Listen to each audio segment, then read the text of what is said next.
Hey Lily, ready to go over Bingo Love? What? Bingo Love. I said I was gonna do a video on it after Eat, Bang, Kill.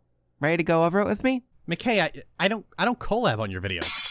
Also, I don't read comics. Aw, but Bingo Love is so good though. The romance, the family conflict, the battering down of cis heteronormativity. It's good stuff. That's okay, McKay. I believe you. Oh, what's that, G? Oh, I'm coming. But I trust your judgment, sweetie. You got this.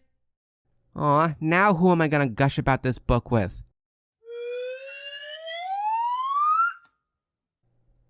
Bonnie, do you want to read Bingo Love with me? Yes, please.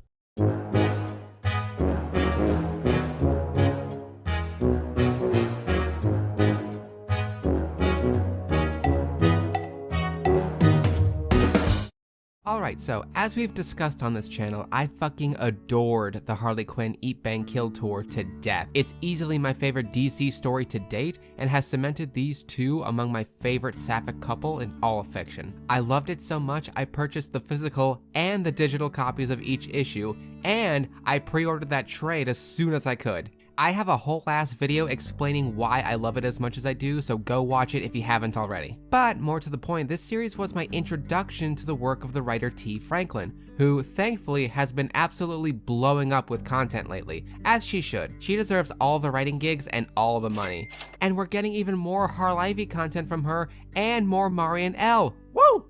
Sorry, getting distracted. Anyway, around the time I was introduced to T's work, she already had another notably gay piece of fiction out, an original graphic novel called Bingo Love, a passion project that T had crowdfunded to extraordinary degrees of success. And let me tell you, I barely had a glance at the cover before I was already smitten.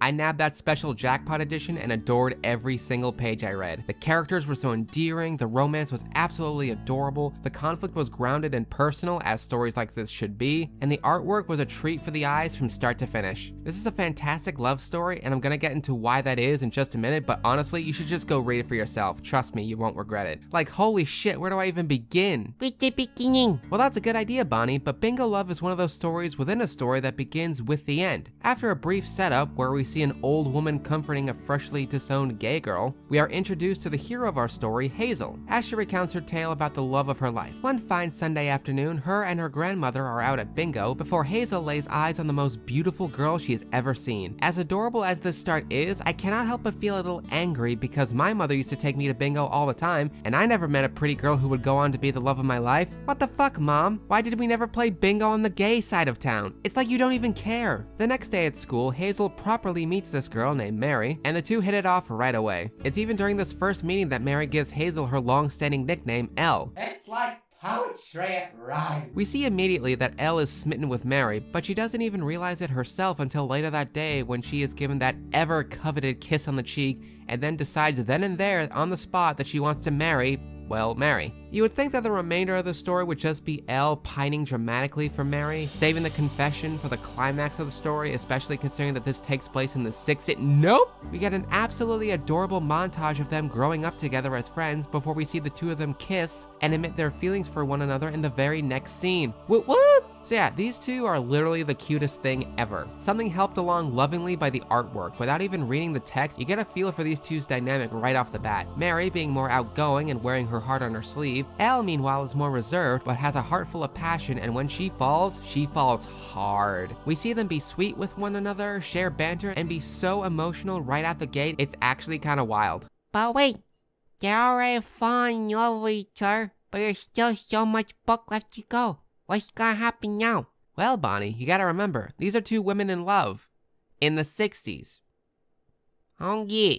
Fair enough, let me explain. Unfortunately, it doesn't take long for these two to be routed by their families over their feelings for each other, meaning they get caught the very same day and Mary's homophobic family sends them to live down south, far away from Elle, to be married to a preacher's son. This part was really rough to get through because I already love these two characters, and seeing them suffer like this so soon stabbed me right in the fucking soul. So anyway, 50 years pass! In that time, we see the entirety of Elle's life after she and Mary were separated. Her inevitably finding a man to marry, meeting all the children they had, finding something to call her own while being a full-time stay-at-home mom, that being fashion, and her coming to the conclusion that despite loving her husband and kids, she just wasn't happy. Just reading through all this hits me hard enough. but I can only imagine what it must have been like to live through it. Remember folks, LGBT people have always existed. It wasn't something that just came to be in the 70s onward. That's just what cishet America wants you to believe. And while things aren't exactly ideal for us now, especially in light of recent events, things were exceedingly worse back then. Back when you were forced to keep that part of yourself buried for the vast majority of your life, or not even realizing your own truth for the longest time because you were so indoctrinated by systemic cis heteronormativity. Wow, that's a mouthful. Real life example, Cassandra Peterson, the woman who is best known for playing Elvisra?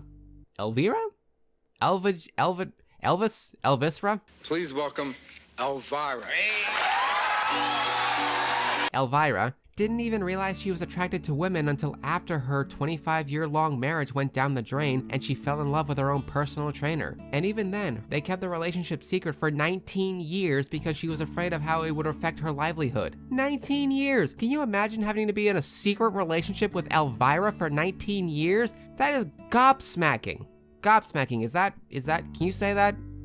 We're gonna say it. So yeah, the kind of thing that happened with Elle and Mary has always been happening, and honestly, it's nice to see that side of the struggle being explored. Don't get me wrong, I love our Lumides and our Harlivies and maybe our Calliettes? I don't know, I haven't seen First Kill yet, but LGBT folk can be older than 30 years old. And seeing that here is just a nice bit of unseen representation. And hey, it's not like Elle spends the remainder of her story wondering what could have been, because after 50 long years of heteronormativity, she meets Mary again.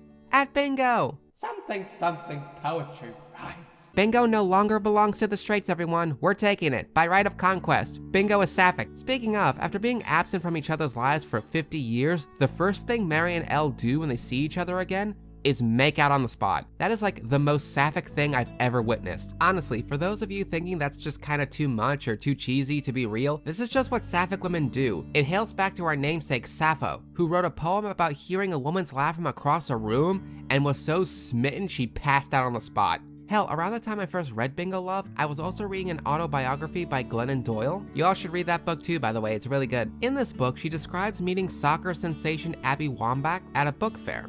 A book meeting, something to do with books. She described seeing this woman from across the room, falling in love on the spot, and then standing up and opening her arms out for a hug, despite the fact that she's still yards away. Spoiler alert, they get married. So yeah, this is just par for the course for sapphic women. Of course, despite the fact that this is true love reigniting all over again, there's still that teeny tiny little snag of Elle still having a husband and a family. Double spoiler alert, they don't take it very well. An unfortunately common side effect of managing to come out in your later years, when you have family members even younger than you thinking that it's any of their business. Like, I get it, it's still a married woman. You're tearing this family apart, yakety schmackety, but come on, hot gilfs in love. What's not to appreciate? I mean, Elle's therapist certainly knows what's up, being the first person in her life to tell her that her feelings for Mary did not make her a bad person and that she didn't have to feel guilty over it. Y'all should listen to the one with a degree on the matter. Honestly though, the hardest parts for me to read were when Elle fessed up to James. Seeing this man run the gamut of being eerily quiet right after the confession,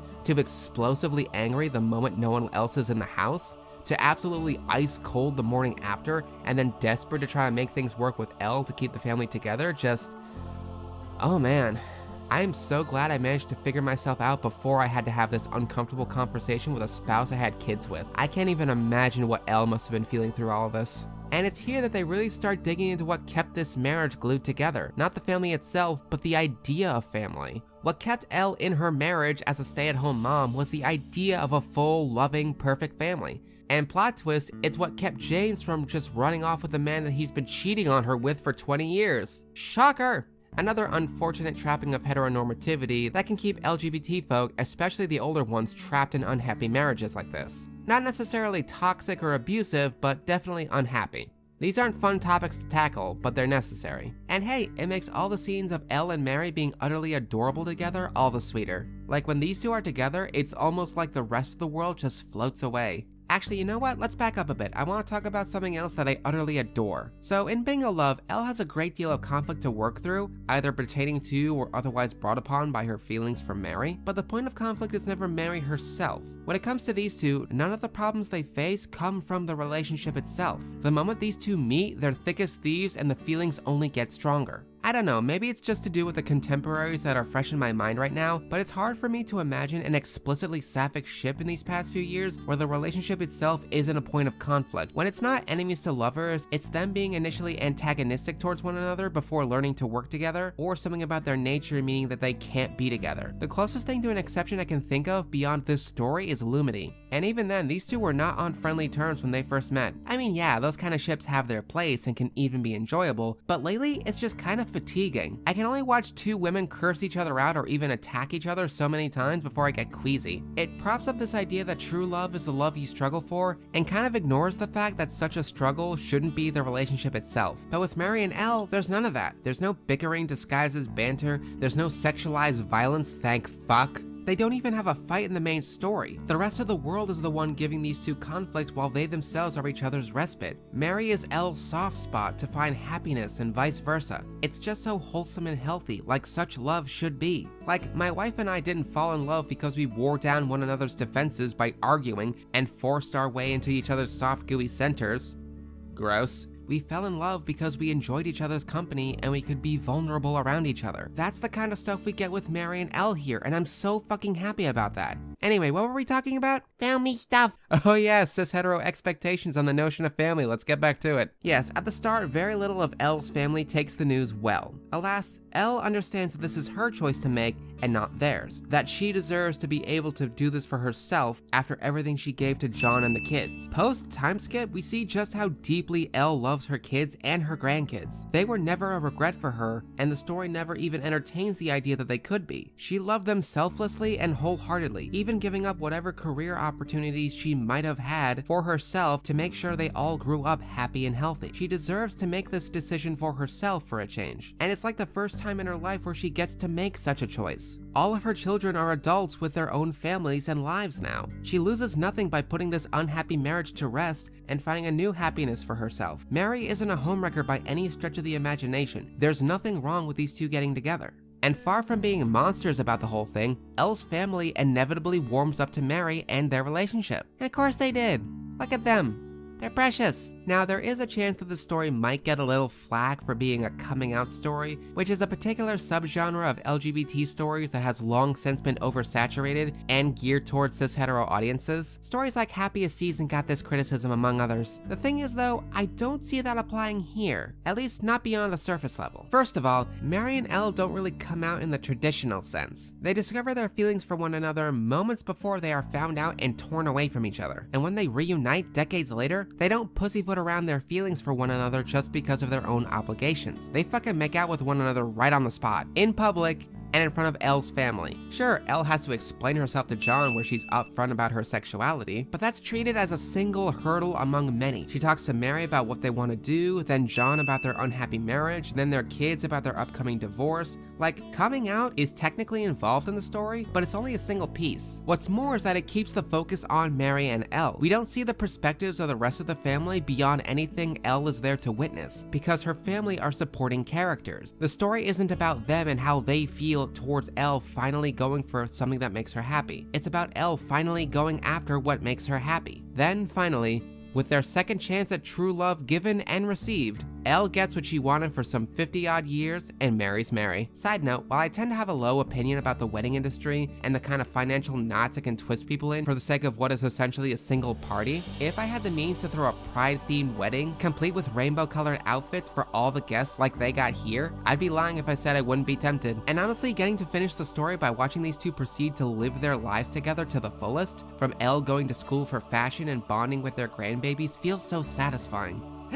And then, the story promptly decides to jab one more blade in our guts and fucking twist it. In their very late years, we see Mary's mind start to go, to the point where she doesn't even recognize Elle as she is now. Also, she said, feeling properly sheepish, this is the point where we realize that woman Elle was speaking to at the very beginning, you know, before the flashback occurred, that wasn't just some woman freshly disowned by her parents. That was Mary, to whom Elle was just recounting their life story to because she couldn't remember. Something I did not realize until I actually sat down to write this script.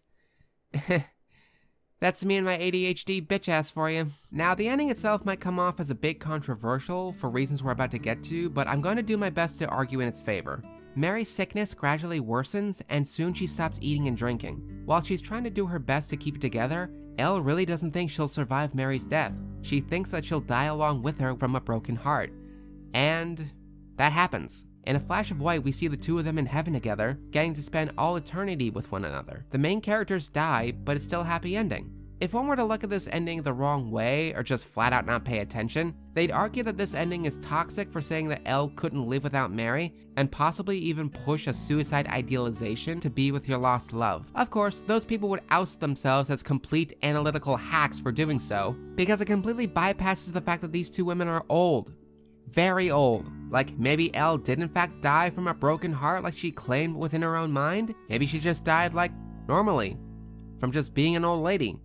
She died of old. Like, if these two were in their 20s or even their 40s, such an ending might have seemed out of place, but again, they were very old at this point. I don't think there's anything especially problematic with this ending if you look at it objectively. And that's Bingo Love, a fantastic love story about a part of the LGBT community that is often overlooked in the mainstream media, written by someone in that part of the community. A story that tells us that it's never too late to find true happiness, and that simply having a hetero spouse and a crap ton of kids isn't itself the key to a fulfilling life. A story that gives heteronormativity the finger while also being very genuine about the struggle such social norms can inflict upon you. I don't even feel right just saying that this story is one of the best graphic novels I've ever read. I would go so far as to say this is among the best love stories I've ever read. And if that's not enough wholesome gay goodness for you, then I absolutely recommend getting the Jackpot edition, which includes a bunch of neat little vignettes after the main story. We see Elle and Mary's honeymoon, watch them acclimate to their new lives together, see them go into their first time together. We even get to see John's story about how he fell in love with another soldier during the war. I was not expecting that. Just go read Bingo Love. If you trusted me on Eat, Bang, Kill, trust me on this. It's really good and wholesome and leaves you with the warm and fuzzies like nothing else. Hooray! More sapphic stories, please. Oh, I don't know, Bonnie. If I ingest any more sapphic goodness from tea so soon, I might literally just explode. Well, time to go literally explode then.